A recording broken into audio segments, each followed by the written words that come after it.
نصلی علی رسولہ الکریم وعلی آلہ وصحبہ اجمعین اما بعد۔ السلام علیکم ورحمۃ اللہ وبرکاتہ۔ گزشتہ مرتبہ ہم لوگوں نے سورۃ الکہف کی آیت نمبر 5 تک کا ترجمہ اور تفسیر سیکھا تھا۔ چلیے اب آگے بڑھتے ہیں۔ اعوذ باللہ من الشیطان الرجیم، بسم اللہ الرحمن الرحیم۔ فَلَعَلَّكَ بَاقِعٌ نَفْسَكَ عَلَىٰ آثَارِهِمْ إِن لَّمْ يُؤْمِنُوا بِهَٰذَا الْحَدِيثِ أَسَفًا۔ فَلَعَلَّكَ بس ایسا لگتا ہے، باقِعٌ نَفْسَكَ کہ آپ اپنے نفس کو ہلاک کر دیں گے، اپنے آپ کو برباد کر دیں گے، عَلَىٰ آثَارِهِمْ ان کے پیچھے، ان لم یؤمنوا اگر یہ ایمان نہ لائیں، بِهَٰذَا الْحَدِيثِ اس بات پر، اسفا دیکھیں اگر یہ لوگ اس بات پر ایمان نہ لائیں تو کیا آپ اپنے آپ کو ہلاک کر لیں گے؟ یہ بات اللہ تعالیٰ اللہ کے رسول صلی اللہ علیہ وسلم کو تسلی دیتے ہوئے کہہ رہے ہیں، جو کہ اپنے اندر اپنی امت کے لیے بہت زیادہ محبت اور شفقت رکھتے تھے۔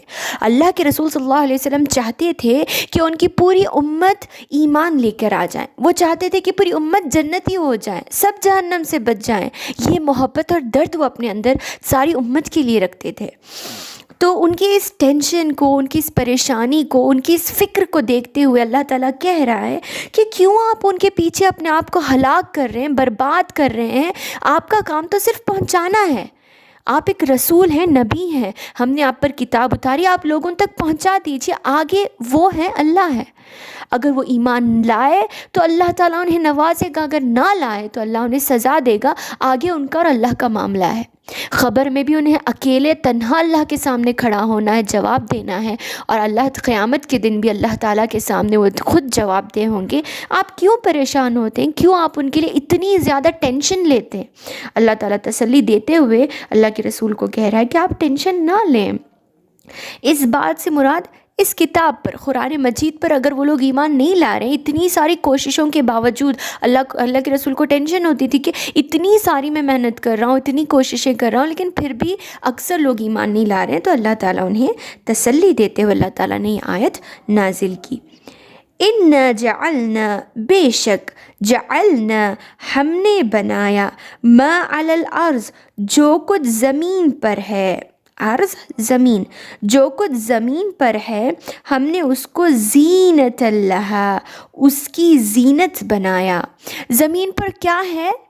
پیڑ پودے، پہاڑ، زمین، ریت، اسی طریقے سے ندیاں، سمندر، اس کے اندر جو بھی چیزیں ہیں، معدنیات، ہیرے، جواہرات، سونا، چاندی اور مختلف قسم کی معدنیات، پیٹرول، جو کچھ بھی ہے اللہ تعالیٰ نے زمین میں رکھا، وہ اس کی خوبصورتی کے لیے رکھا۔ اللہ تعالیٰ نے زمین کو انتہا خوبصورت بنایا۔ اگر آپ اس پر غور کر دیکھیں، اگر کبھی آپ باہر پھرنے جاتے ہیں، گھومنے جاتے ہیں، تو باہر کے مناظر، اس زمین پر اللہ تعالیٰ نے جو بچھایا ہے، جو منظر، صرف اس پر غور کر کے دیکھیں کہ اللہ نے کتنی انتہائی خوبصورتی سے اس چیزوں کو بنایا ہے۔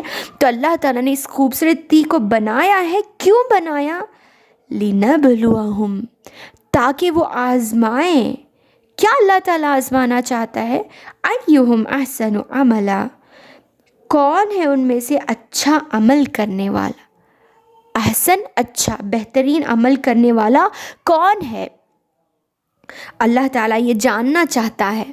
گویا کہ اللہ تعالیٰ نے اسے ایک آزمائش کا میدان بنایا ہے کہ اللہ تعالیٰ دیکھنا چاہتا ہے کہ زمین جب اتنی خوبصورت ہے، اس میں اتنی رونقیں ہیں، اتنی ساری اچھائیاں ہیں، تو کیا انسان اس میں جانے کے بعد اسی میں گھس کر اللہ کو بھول جائے گا، یا پھر اس کے بنانے والے کو یاد بھی کرے گا، اس کے مطابق بھی اس کے اندر رہے گا اور اللہ تعالیٰ کا شکریہ بھی ادا کرے گا یا نہیں؟ یہ اللہ تعالیٰ دیکھنا چاہتا ہے، اسی لیے اللہ تعالیٰ نے اس زمین کو خوبصورت بنایا۔ اس میں ہر چیز، انسان کی ضرورت کی ہر چیز، ہر ضروری سامان اللہ تعالیٰ نے اس دنیا میں رکھا، صرف اس بات کو جاننے کے لیے کیا واقعی میں انسان اللہ تعالیٰ کو بھول جائے گا یا ان نعمتوں کو دیکھ کر اور زیادہ اللہ کے قریب ہوگا۔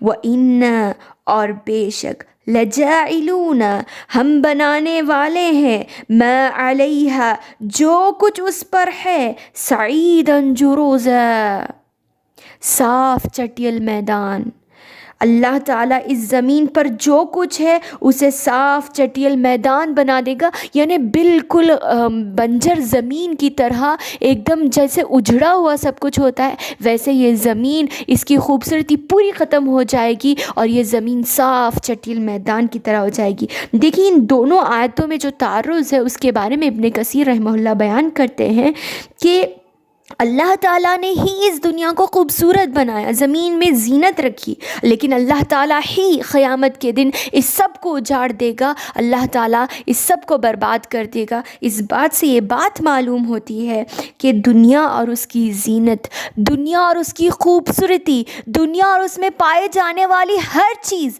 صرف ایک لمحے کی ہے، صرف چند دنوں کی ہے، یہ سب کچھ ختم ہونے والا ہے، جبکہ آخرت کی زندگی اور آخرت میں جو کچھ ہمیں، جو اس سے بہترین نعمتیں ہوں گی، یعنی زمین میں جتنی بھی نعمتیں ہوں گی ان سے بہترین نعمت جو آخرت میں ہوگی وہ ہمیشہ ہمیشہ باقی رہنے والی ہے۔